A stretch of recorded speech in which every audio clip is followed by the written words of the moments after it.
When I was at college, we had this amazing biblical studies lecturer called Elizabeth Fisher. She was fantastic. I learned so much from my time at St John's studying with her. She had like a razor eye for the text and wouldn't let you get away with anything. And she said in one of her first lectures with us, she said, "I want you all to be beer drinkers, not sherry drinkers." And I thought, yeah, I can cope with that. I prefer a beer to a sherry. So, but what she meant is, what we often do as Christians is we read a verse, or maybe two verses, or maybe a small story, and then completely out of context with everything else. And the idea of a beer is it's a long drink.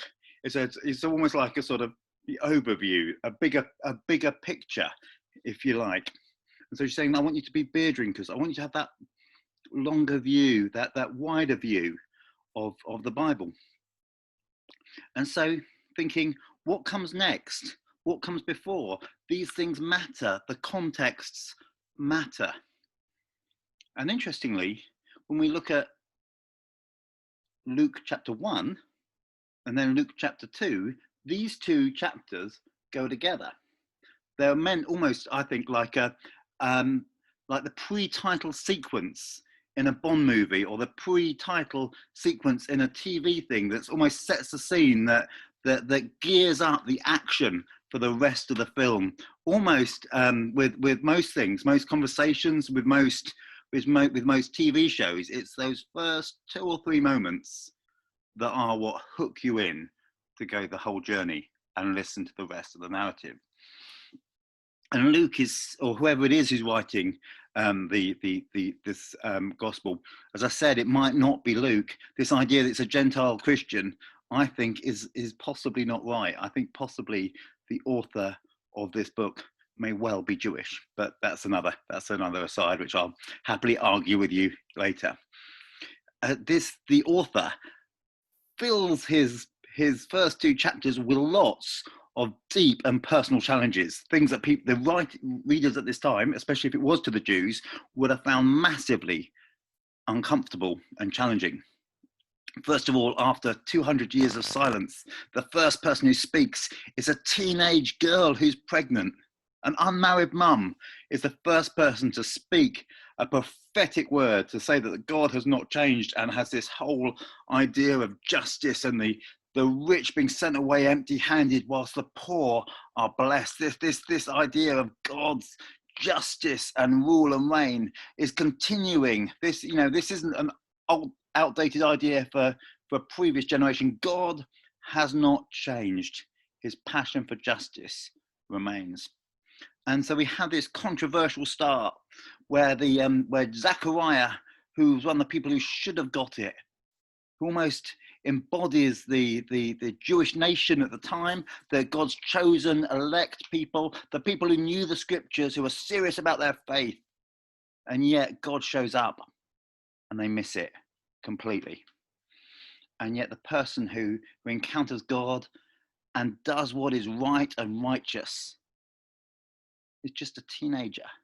It's a girl in a patriarchal society, and yet she's held up as this image and example of what it means to be a godly person, not the elderly, wise, esteemed priest. In fact, the esteemed priest gets it so wrong that he is silenced and comes back to a place of repentance at the end of chapter 1. So here we move into chapter 2. Again, if you've not read chapter 2, do maybe have a pause and have a read of it. It's only it's quite a few verses actually, but it's worth a read. And we see the rest of this narrative develop. It starts with Jesus being born in a well, it doesn't actually say stable if you look carefully. It's where the animals are kept, but even so, it's still not a nice place to be born. It will smell of animal poo. It's not great to hang out. Any parent that's sort of reasonably germ phobic wouldn't want their newborn baby, their precious child, born somewhere like that. And it says, because there was no room for them in the inn. Mary and Joseph would have travelled to Bethlehem, where Presumably, Joseph had kinsfolk, and yet for some reason, his family are not putting him up. I think there's a fair idea that maybe the reason why they aren't putting him up was because Mary's pregnant and the maths doesn't work out. And although Joseph is a man of faith and integrity and godliness and doing the right thing, maybe the slightly more judgmental members of his family are like, well, he's not staying here. So they end up on the streets, unwanted, having to accept the kindness and hospitality of strangers. The King of Glory, the God of all creation, is born into his world, and his world doesn't make space for him. His world ignores him. The world looks at his pregnant, vulnerable teenage mum and says, oh, you're not staying here. You're not staying here. That idea that how could you reject God's promised Messiah? That would, that would be for a person that's been waiting all their life to meet God's rescue plan, to say that actually they shrugged the Messiah off and said, you're not staying here, would have been deeply controversial. So there, Jesus is born in a stable or place where they keep the animals. It's definitely a picture of poverty, of homelessness, of unwantedness, of loneliness and isolation, and then is visited by shepherds. Now, shepherds, again, is an interesting picture because these are not well-to-do middle-class people. These are not the religious elite. These are people that work on the land. They're nomadic. They probably can't get to the temple when they should. They probably don't do the religious observances that would be expected of them. They're not considered the greatest of the great. They're considered to be, by their society, as not that important. You see when David's dad is asked if he has any more sons, he says, oh yeah, I do actually. Yeah, there's only one, but he's not important. He's looking after the sheep, because looking after sheep's not that important a job. It's the type of job you give to your youngest and least important member of your family. And yet that king, David, was the greatest king Israel ever had till Jesus. Jesus himself, God himself, uses that illustration of being the good shepherd. David says, the Lord is my shepherd. That whole idea that God is a shepherd is a powerful picture, a picture that Jesus picks up later. And maybe there's hinted at here. A shepherd, obviously, as we know, is somebody that, his sheep know their voice and hear his voice and follow him. A shepherd knows his sheep by name. A shepherd will stand in between danger, a wolf, a bear, a lion, and the sheep. In Kingswood, where I used to be a vicar, there was a plaque on the wall outside Chaser's nightclub for a bouncer or a door staff who lost his life. And my presumption is that this guy lost his life standing in between someone who was violent and the public and died because of it. That's a picture, a modern day picture of Jesus. Jesus, the good bouncer that stands in between us and all the bad stuff the world can throw at us. Jesus said this. Jesus said that the good shepherd lays down his life for his sheep. God himself gave himself. He died for you and for me. His people, who he loves. It seems crazy that someone would give their life for a sheep that wasn't worth that much. And you think, well, what am I worth? God says, you're worth dying for. You're precious and honoured in my sight, and I love you, says God. So these shepherds come and they visit Mary and Joseph and Jesus, and I've got this idea that these shepherds probably had dirty fingernails and maybe broken fingernails too, and they're probably a bit mucky and a bit smelly, but yet they're the people that God called to see and witness and worship his son. God in human form, worshipped by shepherds. Interestingly, there wasn't this great posse of angels turn up to the temple, or turn up to Herod's palace, or turn up to the funkiest place where the rich, the university. It wasn't like you got an angelic visitation to Oxford or Cambridge or whatever their equivalent was. No, these angels turned up to a lonely hillside in Bethlehem to meet shepherds on the night shift. That interesting picture that this baby Jesus isn't just for the religious elite, but for everyone. I often, people say, I'm not really the religious type. And I say, well, neither was Jesus. In fact, it was the religious type that killed him. And some, people say, well, actually, if you've got a pulse, then Jesus is interested in you, and you've got a spiritual side. Jesus is relevant to you if you're a human being that breathes air.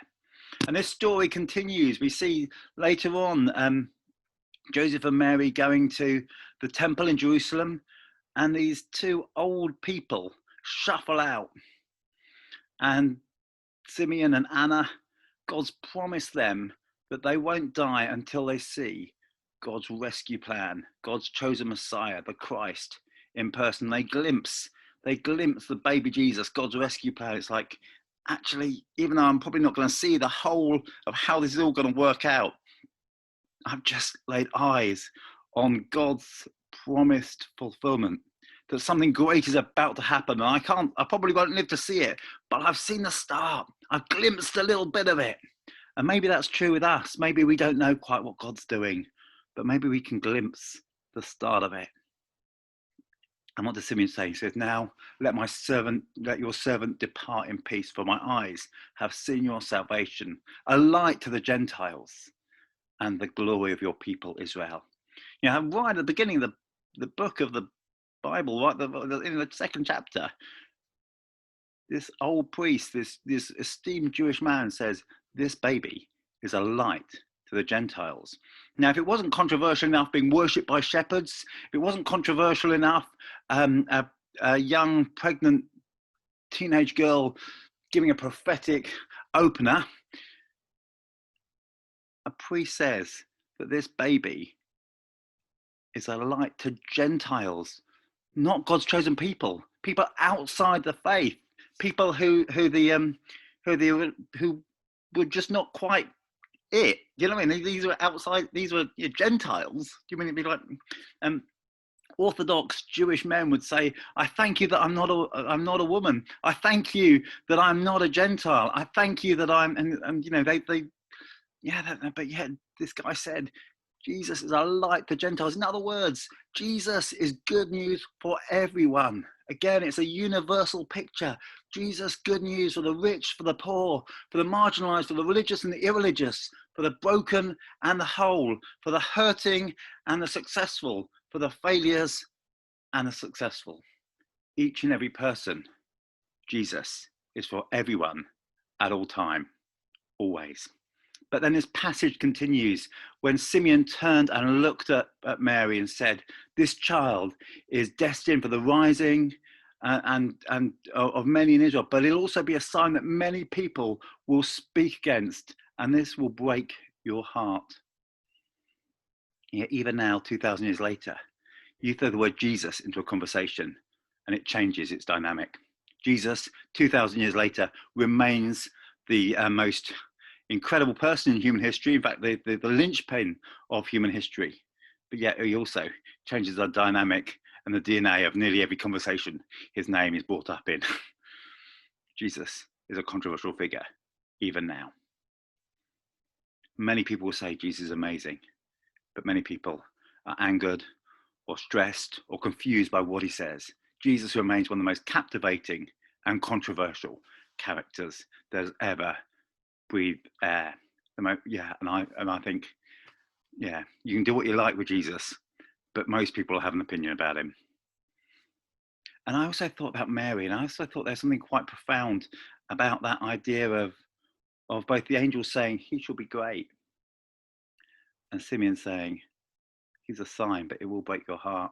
And I thought about Jesus' journey with people coming to faith, with maybe Mary saying in the start of John's Gospel, do whatever he tells you, when he turns water into wine, when Jesus is popular with the speaking crowds and everyone wants to flock to him. And you think, yeah, he shall be great. That words must sort of, resonate with her, the words of the angel. But then when he's 33, utterly deserted by his friends and followers and nailed to a cross, I imagine that probably broke Mary's heart. That was that prophecy coming true. But praise God, that was not the end of the story. Although obviously Jesus did die, he didn't stay dead. He rose again. Mary knew that Jesus rose again. And in fact, we see in the beginning of Luke's second book, in the book of Acts, that Mary is there at the day of Pentecost when his church is born and his kingdom starts to become more and more manifest here on earth. He shall be great, a sign that many people will speak against. He is the light to the Gentiles and the glory of the people Israel. And then we see another story to almost close this chapter of Jesus getting lost on a visit to the temple. Mary and Joseph can't find him. They're worried. Where's he gone? And they find the baby Jesus chatting to the religious leaders of the time. And they're amazed at his knowledge and his wisdom. And he says, didn't you know that I'd be in my Father's house?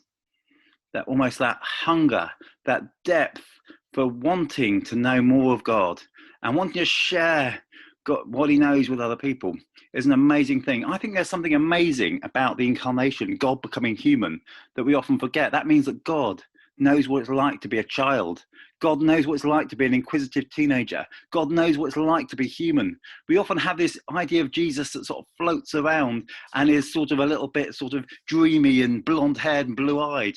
But actually knowing that Jesus fully exhibited being a teenager, being a human being, is something I think we need to remember. And he had parents who both got it right. I think God chose Mary and Joseph really carefully. They're great people.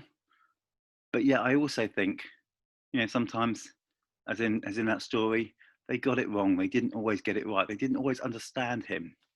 And having a God who knows what it's like to be misunderstood, to be in trouble when maybe you weren't trying to do anything wrong, to not have people get what you're on about, I find quite comforting, because I sometimes feel misunderstood. I sometimes feel like people don't get me or understand why I do what I do. And realize that actually that's just part of being a normal human being that God understands. And this passage just ends with Jesus going home and just growing up. That idea that Jesus, God incarnate, is under the radar, growing up in his world and about to do something amazing that's going to change the world forever. In many ways, these two chapters are like that sort of setting the scene, that pre-title sequence of a Bond movie or some other documentary or TV show. Setting the scene, God shows up in poverty, worshipped by outsiders. Prophetic words spoken over them that's challenge the status quo and say things that seem almost impossible. And the promise that actually, although it's going to be great, it's also going to be a journey filled with pain, especially for Mary, his mother. So here we have lots of questions that Luke is, or whoever the author is sowing into our minds, going, so what's going to happen next? What's going to happen next? I don't know whether you ever used to watch A Question of Sport, which used to have that round, what happened next? I imagine that if you're reading this for the first time, you'd be asking, okay, God's turned up in poverty, unrecognized, ignored, living in obscurity. But clearly this isn't the end of the story. Something's going to happen. I wonder what's going to happen next.